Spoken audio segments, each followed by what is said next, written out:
.com में आपका स्वागत है। हम बात कर रहे हैं अमेरिकी चुनाव की। अमेरिका में राष्ट्रपति चुनाव होने जा रहे हैं और उसी की ये श्रृंखला है जिसकी आज की कड़ी में हम बात करेंगे स्विंग स्टेट्स की।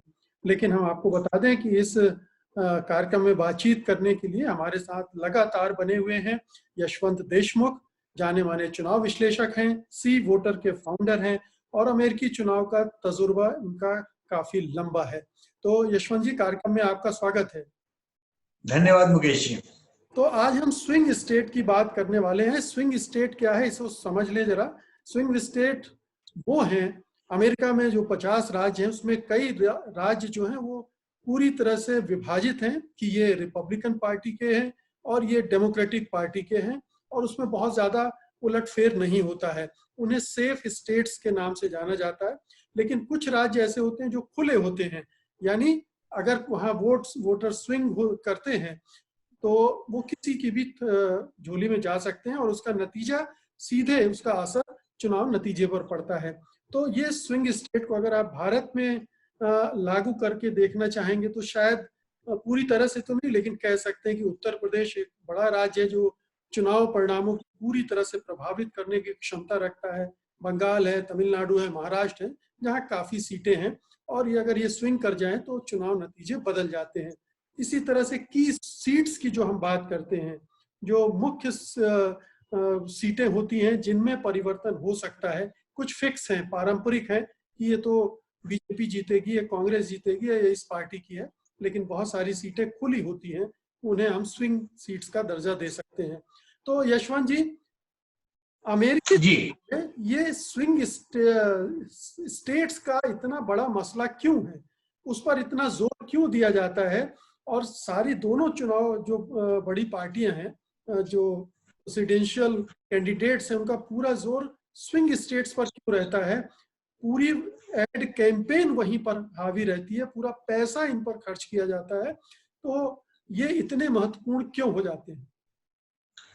मुकेश जी, जैसे कि अभी आपने भारत का भी उदाहरण दिया। भारत में जैसे हम जानते हैं कि उत्तर प्रदेश की राजनीति बहुत महत्वपूर्ण हो जाती है समझने के लिए कि कौन केंद्र में सरकार बनाएगा।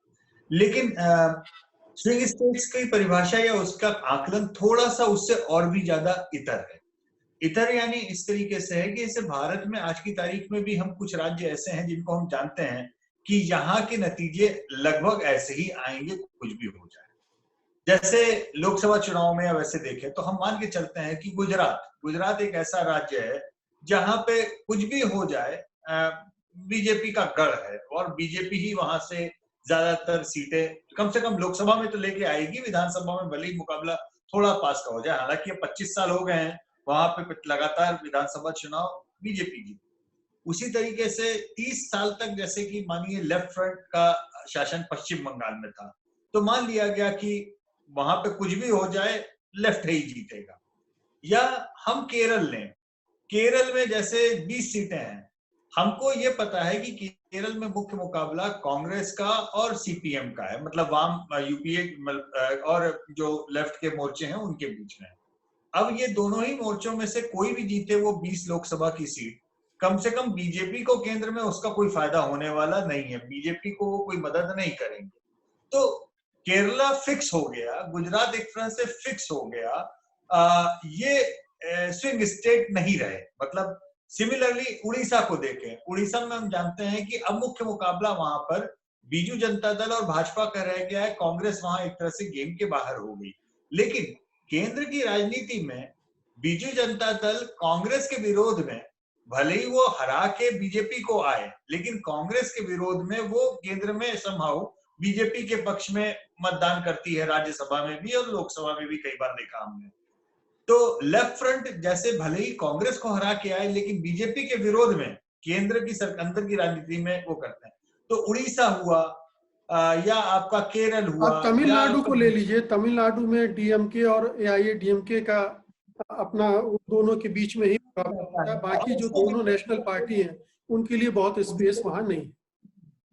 तो ये सारे जैसे आपको लगेंगे कि ये फिक्स स्टेट है, मतलब इन स्टेट्स में बहुत कुछ आकलन करने लायक होता नहीं, इक्का दुक्का सीट ऊपर नीचे होती है। तो आप इनको एक तरह से कोने मान लेते हैं कि नहीं भाई, इधर की राजनीति उधर जो भी। लेकिन जब आप उत्तर प्रदेश आते हैं, उत्तर प्रदेश में आप ये कहते हैं कि भाई अभी इस समय जैसे बीजेपी का गढ़ दिख रहा है, लेकिन कल्पना 2014 के लोकसभा चुनाव की, 2014 के लोकसभा चुनाव में आकलन हद से हद ज्यादा का सबका यही था कि सत्ता परिवर्तन होगा और एनडीए की सरकार बनेगी, क्लियर मेजॉरिटी से बनेगी। लेकिन बीजेपी की खुद की मेजॉरिटी आ जाएगी, ये 2014 में आकलन कठिन था। और उसके पीछे केवल और केवल एक राज्य था कि बीजेपी, हम लोग को लग रहा था कि 40-45 सीट ले जाएगी यूपी में और बहुत बड़ी ताकत बन जाएगी, और उसके कारण सरकार बन जाएगी, लेकिन 70 का आंकड़ा क्रॉस कर जाएगी। तो यूपी एक स्विंग स्टेट बन गया, जिसके कारण केंद्र में इतना बड़ा न केवल उलटफेर हुआ, बल्कि बीजेपी की सिंगल मेजॉरिटी 30 साल बाद भारत में, सन 84 के बाद में किसी एक पार्टी की सिंगल मेजॉरिटी आई। तो यूपी अगर आपने 70 जीता तो सिंगल मेजॉरिटी आप ला सकते हैं। ये बात राजीव गांधी जी के ऊपर लागू हुई थी, 80 के चुनाव में इंदिरा जी पे लागू हुई, 77 के चुनाव में जनता पार्टी पे लागू हुई। तो यूपी उस लिहाज से एक तरीके से स्विंग स्टेट हो गया, बिहार भी एक तरीके से मैं कहूंगा। तो ये चुनाव दर चुनाव जिनकी भूमिका बदलने से अंतिम नतीजे पे सीधा अंतर पड़ जाए, ये आप मान सकते हैं भारत की राजनीति के हिसाब से समझाने की। अमेरिका में 50 में से 40 राज्य, मैंने पहले भी बोला, ऐसे हैं जहां पे दरअसल डेमोक्रेट या रिपब्लिकन्स का जीतना ये लगभग अवश्यमावी है। मतलब 100 में से 90, 100 बार अगर चुनाव होंगे तो 90 बार उसके रिजल्ट या तो डेमोक्रेटिक आएंगे ब्लू स्टेट्स में, या रेड स्टेट में रिपब्लिकन ही आएंगे। उसमें कोई परिवर्तन की संभावना या गुंजाइश नहीं। 10 राज्य तकरीबन ऐसे हैं जहां पे आप कह सकते हैं कि हार जीत का अंतर बहुत ही कम रह जाता है। अब इस कम हार जीत के अंतर से ये वो ऐसे राज्य होते हैं जो अगर डेमोक्रेट पिछली बार जीते तो इस बार हो सकता है रिपब्लिकन जीत जाए, या रिपब्लिकन जीते तो डेमोक्रेट जीत जाए। तो ये स्विंग स्टेट्स का पूरा आकलन। यशवंत जी, ये बताइए कि ये स्विंग स्टेट्स भी क्या फिक्स हैं या हर चुनाव में बदलते रहते हैं? और ये जो स्विंग स्टेट्स हैं, ये तो हर चुनाव में बदलते रहते हैं, और उनकी संख्या भी क्या फिक्स है या वो भी बदलती रहती है? अब सामान्यतः फिक्स होते हैं, सामान्यतः मैं बोलूं, लेकिन एकाध राज्य उसमें जरूर बदलते हैं, क्योंकि जो अमेरिका के चुनाव में एक्चुअली में राष्ट्रपति का चुनाव भले ही 4 साल में हो, वहां की संसद का चुनाव, लोकसभा का चुनाव वहां का जो है वो हर 2 साल पे होता है। तो 2 साल का उनका टेन्योर है, जैसे अपने यहाँ 5 साल का टेन्योर होता है। तो इस हर चुनाव के ठीक पहले के जो पिछले चुनाव होते हैं, जैसे अभी मसलन इस समय वहां चुनाव हो रहे हैं, तो 2018 के जो चुनाव हैं, हर 2-2 साल में जो ट्रेंड बदलते हैं, एक आधा कोई ना कोई राज्य ऐसा जरूर बन जाता है चुनाव में, जिसमें कहा जाता है कि भाई ये राज्य एक नया खुल गया। जो अभी तक तगड़ा रिपब्लिकन था या तगड़ा डेमोक्रेट था, लेकिन अब लगता है कि ये राज्य एकदम से खुल गया है और इसमें अब उलटफेर की संभावना है। तो नए स्विंग स्टेट ऐड होते हैं, लेकिन वो 10 के बियॉन्ड ही ऐड होते हैं। सामान्यतः 10 के आसपास के परिभाषा में ज्यादा मानिए कि वो 10 तो लगभग चलते ही चलते हैं, जिसमें उनमें बहुत ज्यादा अंतर नहीं है। एक आधे नए उसमें ऐड होते हैं। मतलब इन चुनाव में अगर आप ऑब्जर्व करें तो बार बार एक आपको जिक्र हो जाएगा कि इस समय पिछले चुनाव में जैसे मिशिगन है, मिशिगन और मिशिगन पेंसिल्वेनिया, ये तो अपने ऐसे वाले बेल्ट हैं जो जिसे रस्ट बेल्ट कहा जाता है, ऊपर के जो नॉर्थ ईस्ट के, जहां पर पुरानी इंडस्ट्रियल बेल्ट थी और उन्हें अब रस्ट बेल्ट कहा जाता है। बड़ी तादाद में वो डेमोक्रेटिक राज्य माने जाते थे, और उन डेमोक्रेटिक राज्यों में उलटफेर पिछली बार हो गया। लोगों ने कल्पना नहीं की थी कि डोनाल्ड ट्रंप इन राज्यों को भी जीत सकते हैं, ये उन्होंने नहीं सोचा था। तो अब आपका माइन, नेवाडा, जैसे मैं आपको एक पूरा लिस्ट बता सकता हूं कि जैसे 2016 के चुनाव में एरिजोना में 3.5% की लीड केवल ट्रंप साहब की थी। मिशिगन में 0.23% की लीड थी, 0.23% की। तो 3 सबसे क्लोजेस्ट थे, उसमें मिशिगन, पेंसिल्वेनिया और विस्कॉन्सिन 3 थे। इन तीनों में दरअसल 1% का भी अंतर नहीं था। 0.2%, 0.7%, 0.8%, यानी इन 3 राज्यों में ही पूरी वहां की राष्ट्रपति पद का चुनाव निपट गया। अगर ये 3 राज्य हिलरी क्लिंटन जीत जाती तो नतीजा कुछ और हो जाता। इसमें एक तो और स्टेट जोड़ा जाता है यशवंत जी, फ्लोरिडा, उसने भी बड़ा प्रभावित किया पिछले चुनाव। फ्लोरिडा तो बहुत ही अद्भुत है। फ्लोरिडा में 1.2% से 1% से थोड़ा 1.25% के आसपास ट्रम्प साहब जीते थे। फ्लोरिडा अद्भुत इसलिए है क्योंकि जब अलगोर वाला चुनाव हुआ, मतलब बिल क्लिंटन के बाद में, तुरंत बाद में बिल क्लिंटन के जो उपराष्ट्रपति थे अलगोर, वो चुनाव लड़े और जॉर्ज बुश से हारे वो चुनाव। उस समय फ्लोरिडा का चुनाव 0.00 समथिंग में चला गया, कुछ 150 मतों के अंतर के बंटवारे से फ्लोरिडा का चुनाव तय हुआ। और पिछला भी चुनाव जो हुआ अभी 2016 का, उस चुनाव में भी फ्लोरिडा में 1% से थोड़ा सा ज्यादा ही उनका गैप आया। तो टच एंड गो वाला ही था मामला। फ्लोरिडा अपने आप में इंपॉर्टेंट इसलिए है क्योंकि फ्लोरिडा में गवर्नर का चुनाव, वहां की लोकल चुनाव, इसमें डेमोक्रेट और रिपब्लिकन्स के बीच में पेंडुलम हिलता डुलता रहता है। इसी तरीके से विस्कॉन्सिन और फ्लोरिडा इसलिए भी महत्वपूर्ण है कि फ्लोरिडा में दरअसल लैटिनो मतदाता काफी ज्यादा है और वहां पे जो वहां की डेमोग्राफी है, वो डेमोग्राफी दरअसल डेमोक्रेट्स के लिए ज्यादा उपयोगी है।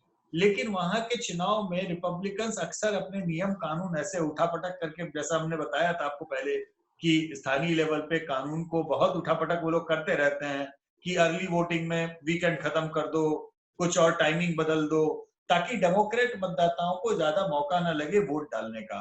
तो फ्लोरिडा हमेशा ही वहां का एक बहुत ही हाईली कंटेस्टेड रहा है। इसी तरह से नॉर्थ में विस्कॉन्सिन नाम की जो जगह है, ये बहुत समय से बहुत तगड़ा स्विंग स्टेट रहा है। हालांकि बड़ी विचित्र बात यह है कि विस्कॉन्सिन में समहाउ ज्यादातर समय उन्होंने मतलब राष्ट्रपति पद के चुनाव के समय में डेमोक्रेट्स को वोट दिया और बाकी समय में नीचे रिपब्लिकन्स को भी, जैसे पिछले चुनाव के समय में वहां पे रिपब्लिकन गवर्नर था। अब विस्कॉन्सिन को लेकर के हिलरी क्लिंटन का कैंप इतना ज्यादा अति आत्मविश्वास में था कि ये तो डेमोक्रेट्स को ही वोट देता है कि वो वहां पे चुनाव का कैंपेन तक करने नहीं गई, वो गई नहीं एक बार। आप जब सोचते हैं कि कोई ऐसा राज्य जहां पे आप 0.3 से आप चुनाव आ रहे हैं और वो हार आप केवल इसलिए गए क्योंकि आपने इतना टेकन फॉर ग्रांटेड ले लिया कि आपको लगा हमें वहां पे एक बार भी चुनाव प्रचार के लिए भी जाने की जरूरत नहीं। तो भाई इंडिया में जैसे मोदी गुजरात, यहाँ यशवंत जी ये अपने दर्शकों को आप थोड़ा बता दीजिए कि 0.23% वोट का मतलब नहीं है। ये वोट एक वोट से भी अगर कोई पार्टी का कैंडिडेट जीत जाता है तो वो पूरे स्टेट के सारे वोट ले जाता है। ये वहां पे विनर्स टेक ऑल की परिभाषा बिल्कुल ही अलग है।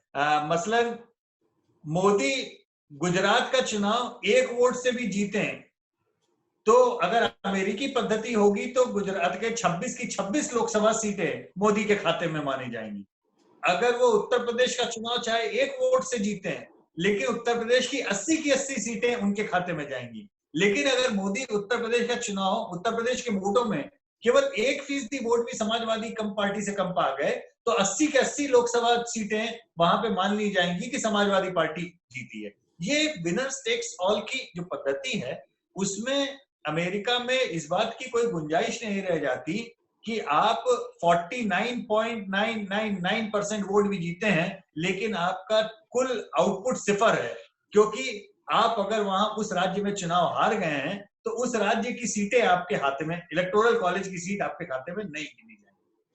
तो ये इस कारण से स्विंग स्टेट्स में दरअसल पूरे अमेरिका का 40 राज्यों का चुनाव अलग और ये 10 राज्य जो हैं इनका चुनाव अलग। और इस चुनाव में कितना अंतर है देखिए, 2008, 2012 और 2016, ये आपको मैं अगर मोटा मोटा बताऊं तो 2008 में सारे ये स्विंग स्टेट जो थे आप उस समय के, Nawada, Pennsylvania, Minnesota, Hampshire, Iowa, Colorado, Virginia, Ohio बहुत इंपॉर्टेंट एक और राज्य में, उस बारे में अभी आऊंगा, फ्लोरिडा आपने अभी भी बोला, इंडियाना, नॉर्थ, ये सारे बराक ओबामा लगा पूरे जीते थे, पूरे के पूरे, और उन्होंने स्वीप किया।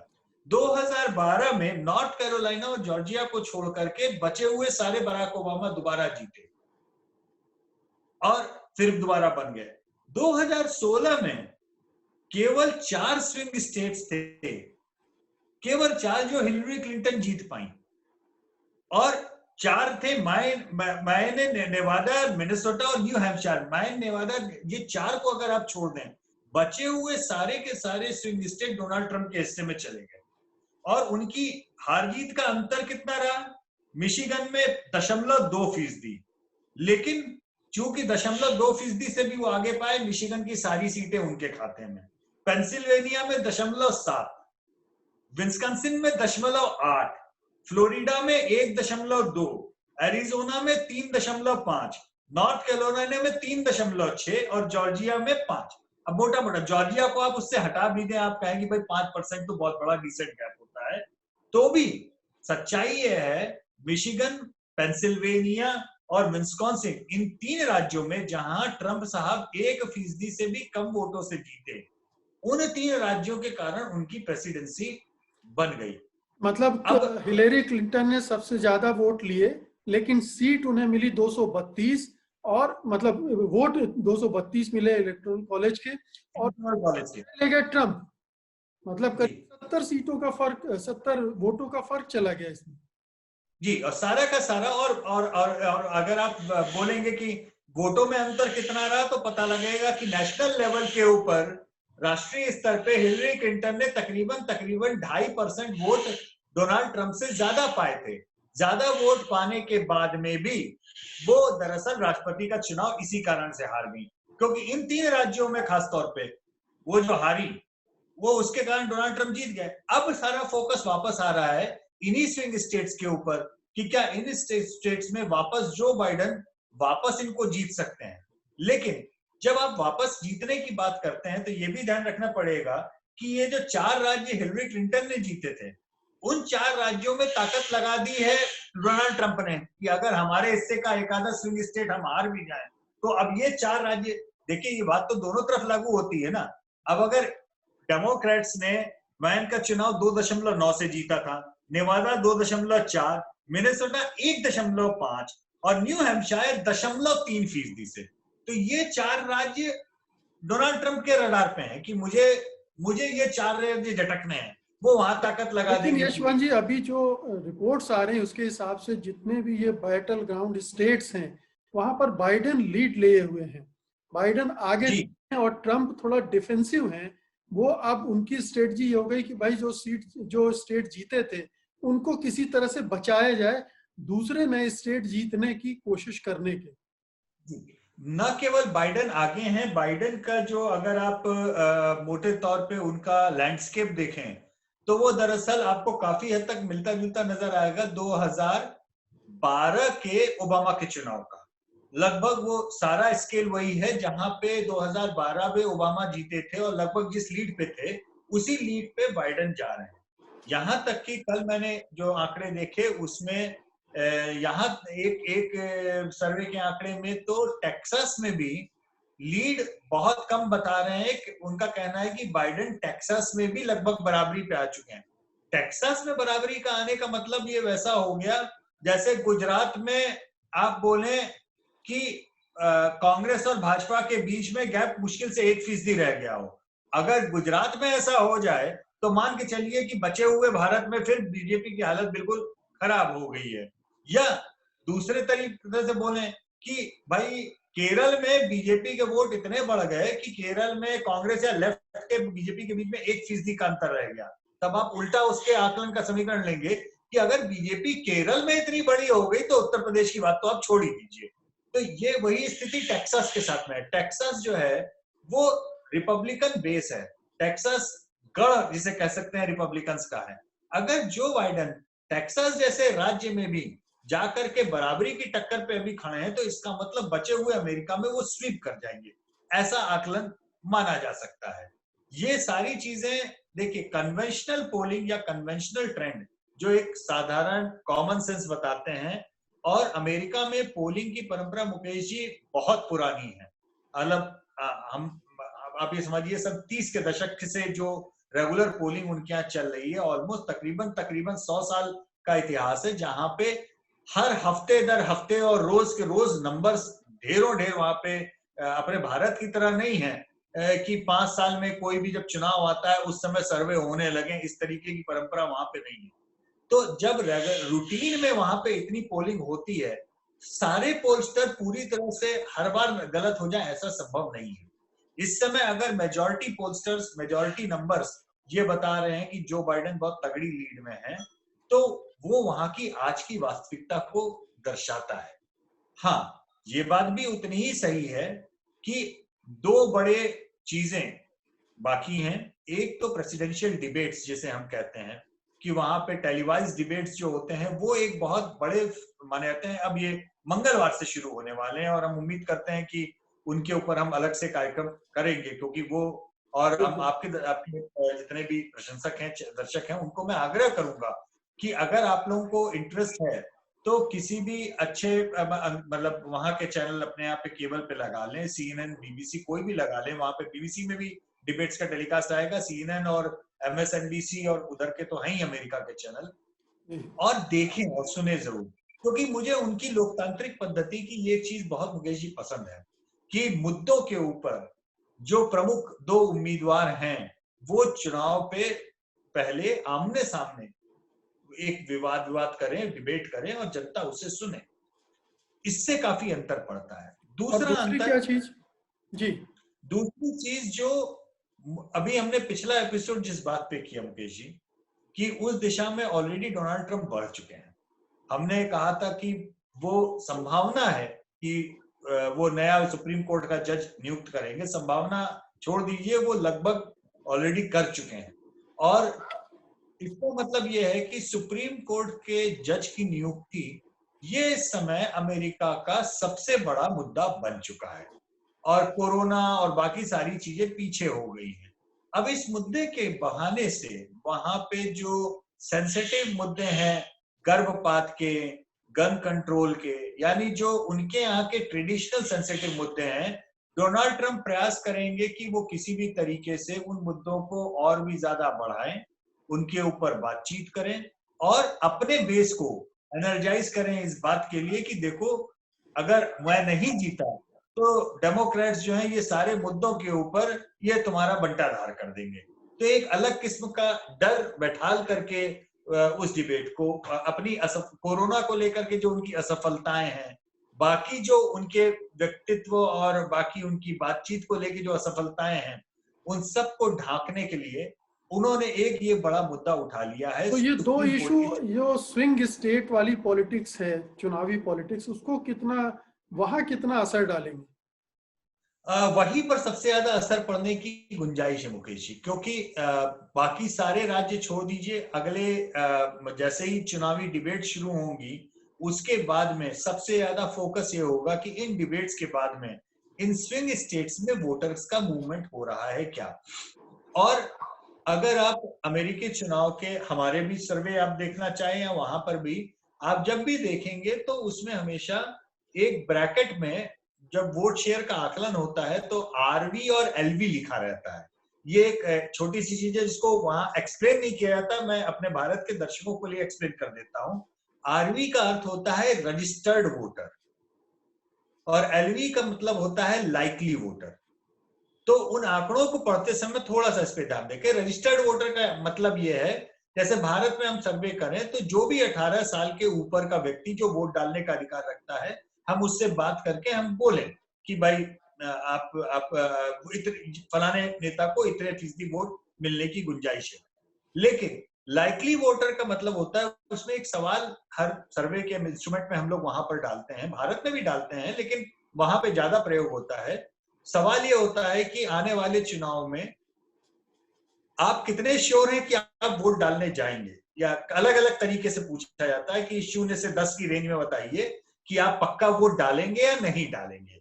तो ये पैमाना माना जाता है कि भाई सर्वे करने में हम मुकेश जी के घर में हम उनसे सवाल आप किसको वोट देंगे? मुकेश जी ने बोला कि हम XYZ को वोट देंगे, लेकिन मुकेश जी क्या वास्तव में वोट डालने जाएंगे या नहीं डालने जाएंगे? क्योंकि हम जानते हैं चुनाव के समय में जो टर्नआउट होता है, कभी 60% होता है, कभी 70% होता है। तो बड़ी संख्या में आबादी ऐसी भी होती है जो ओपिनियन पोल में भले ही कुछ बोले, लेकिन वोट डालने के लिए उस दिन नहीं जाती। तो ये टर्नआउट फैक्टर को नापने के लिए एलवी शब्द का इस्तेमाल होता है, लाइकली वोटर। तो उसमें वो क्या आकलन होता है कि जिनके बारे में पोस्टर्स को लगता है कि इन्होंने बोला है कि हम 100% शर्तिया वोट डालेंगे, केवल हम उन लोगों की बात करें, तो उनके बीच का आकलन ये है। तो लाइकली वोटर में और रजिस्टर्ड वोटर में हमेशा आपको अंतर दिखेगा। वहां के सर्वेज में बहुत पतली सी लाइन है। ये पूरी संभावना है कि लाइकली वोटर में ट्रंप साहब का वोटिंग इंटेंशन ज्यादा दिखाई दे और रजिस्टर्ड वोटर में डेमोक्रेट का ज्यादा दिखाई दे। तो अंत में अब यशवंत जी, अब समय खत्म हो रहा है, इसलिए अंत में मैं आपसे आपका आकलन पूछूंगा कि इन चुनाव में आपको कौन से 5 स्टेट्स हैं, स्विंग स्टेट्स, जिन पर आप सबसे ज्यादा नजर रखेंगे? देखिए, सबसे ज्यादा इंपॉर्टेंट मेरे लिए तो 3 तो मैंने जैसा पहले ही बोला कि विस्कॉन्सिन हो गया, पेंसिल्वेनिया हो गया, मिशिगन हो गया। ये तो 3 सबसे ज्यादा इंपॉर्टेंट हैं जो पिछली बार भी रहे। लेकिन मुझे ऐसा लगता है कि एक तो फ्लोरिडा भी अपने आप में क्रिटिकल था, क्रिटिकल है और हमेशा रहेगा। इसमें कोई हमें गुंजाइश नहीं रखनी चाहिए। 2 राज्य जो एक मिनेसोटा और न्यू हैम्पशायर जो जीते थे हिलरी क्लिंटन के हिस्से में थे, वो ट्रंप कितना वहां पर मेहनत कर रहे हैं, एक ये देखने की बात होगी। एक और राज्य है जहां पे बहुत ज्यादा बात हो रही है, वो बात हो रही है नेवाडा की भी और एरिजोना की भी। नेवाडा इसलिए क्योंकि वो बड़ा तगड़ा रिपब्लिकन राज्य हुआ करता था, लेकिन पिछले 3 चुनावी साइकिल में हर चुनाव दर चुनाव वो डेमोक्रेट होता जा रहा है। वहां पे पिछली बार सीनेट भी जो है एक बार डेमोक्रेट जीत गए। तो पहले जो बिल्कुल गाढ़ा लाल राज्य था, अब वो धीमे धीमे धीमे धीमे पर्पल स्टेट हो गया और ब्लूइश होता जा रहा है, क्योंकि वहां की इकोनॉमी में, वहां के कामों में कई सारे जो इंडस्ट्रीज गई हैं उसमें ब्लू कॉलर वर्कर्स और बाकी वहां की डेमोग्राफिक प्रोफाइल बदली है। और college going white collar job वाले बदले हैं जो कि डेमोक्रेट के वो रहे हैं। उस कारण से कुछ राज्यों की डेमोग्राफिक प्रोफाइल चेंज होने के कारण वो जैसे एक तरीके से स्विंग स्टेट बन गए। तो वो राज्य भी अपने को दिमाग में रखने चाहिए। लेकिन रस्ट बेल्ट के 3 राज्य, फ्लोरिडा, ये हमारे लिए क्रिटिकल है। और पोलिंग में टेक्सास पे जरूर दिमाग रखिए, क्योंकि अगर टेक्सास वैसा राज्य है जैसा भारत के केस में, मानिए बीजेपी, अगर हम बताएं आपको कि मुकेश जी बीजेपी गुजरात में कांग्रेस से 15% आगे है, आप कहेंगे इसमें क्या खास बात है। लेकिन अगर मैं आपको बोलूं मुकेश जी गुजरात में कांग्रेस और बीजेपी के बीच में केवल 1% का गैप रह गया है, आप बोलेंगे मामला कुछ गलत, कुछ तो भी हो रहा है, कुछ गड़बड़ है, something is wrong. Similarly Texas में के नंबर जो है वो अभी समथिंग इज रॉन्ग वाले अंदाज में चल रहे हैं। अगर टेक्सास में मामला इतना बराबरी का हो रहा है, इसका मतलब ट्रंप साहब की स्थिति ठीक नहीं है।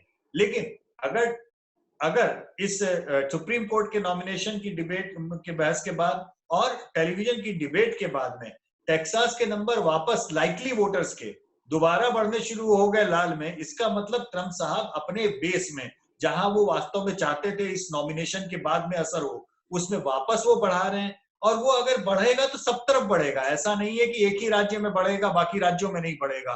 तो बेस बढ़ेगा, बेस बढ़ने का टर्नआउट फैक्टर।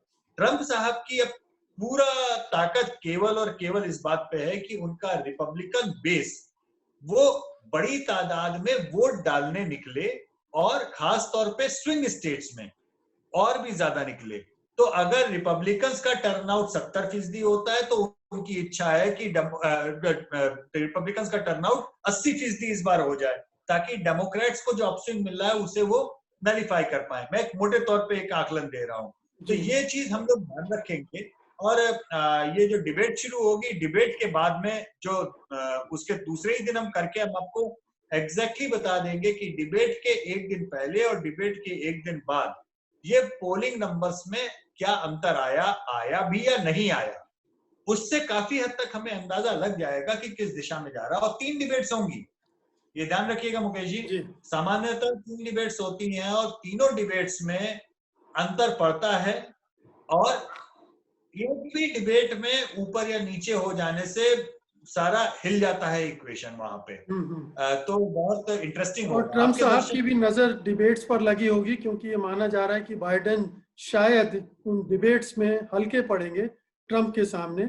अब कमला हैरिस जितना मैनेज कर ले जाएं ये और बात है। तो शुक्रिया यशवंत जी इस जानकारी के लिए, इस चर्चा के लिए, और निश्चित रूप से हमारे दर्शकों को अमेरिका की जो चुनावी राजनीति है उसमें स्विंग स्टेट्स का क्या रोल है इसको समझने में इससे मदद मिली होगी।